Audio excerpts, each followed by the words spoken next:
Photo అయినా ఆ కళ్ళు చూస్తేనే నాకు భయంగా ఉంది. అసలు ఈ గదిలోకి రావడానికి మేము భయపడతాం. మన కోసమే మా అక్కయ్య ఈవేళ ఈ గది ఖాళీ చేసి ఇచ్చింది. ఈ గది మాత్రమే ఖాళీ చేసి ఇచ్చిందా? మరి ఈ మంచం కూడా.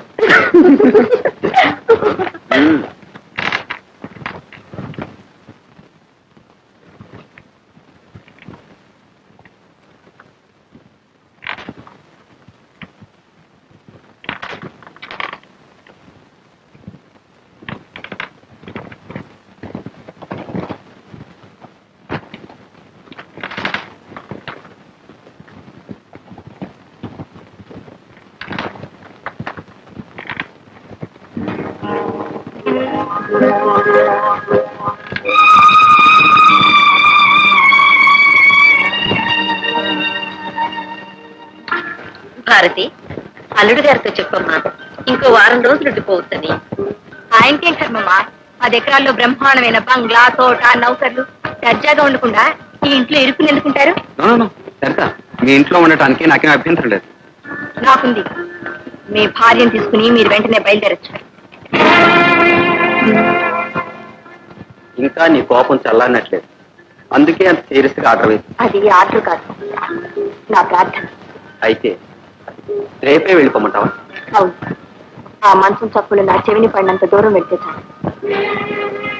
నేను పడుచుకోలేను, సన్యాసిని కాదు. తీసుకెళ్తున్నారా? నిన్ను కూడా తీసుకెళ్ళాను.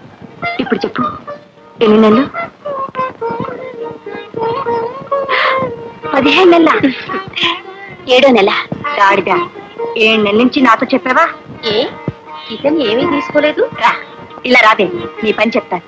ఈ 7 నెలల విషయాలు నీతో మాట్లాడాలి. ఇలా కూర్చో. అది సరే గాని, నువ్వు రోజు అద్దంలో చూసుకుంటూ ఉంటావా, లేక మొగుడు మొహం చూస్తుంటావా?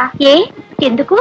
అప్పుడప్పుడు అద్దంలో నీ మొహం చూసుకుంటే ఆడపిల్ల పుడుతుందట, మొగుడు మొహమే చూస్తే మగపిల్లడు పుడతాడట అంటారమ్మా. నాకు చిన్న సందేహం, అద్దాన్ని మొగుడిని మార్చి మార్చి చూస్తుంటే ఏమవుతుంది? అక్క, వారికి బుల్లి తిలకే పుట్టాలట. ఏ, బుల్లి సరిత పుట్టకూడదా?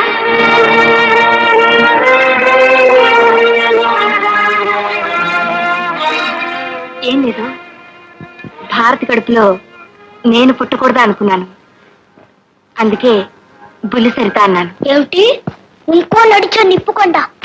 మై గాడ్, మేం భరించలేం.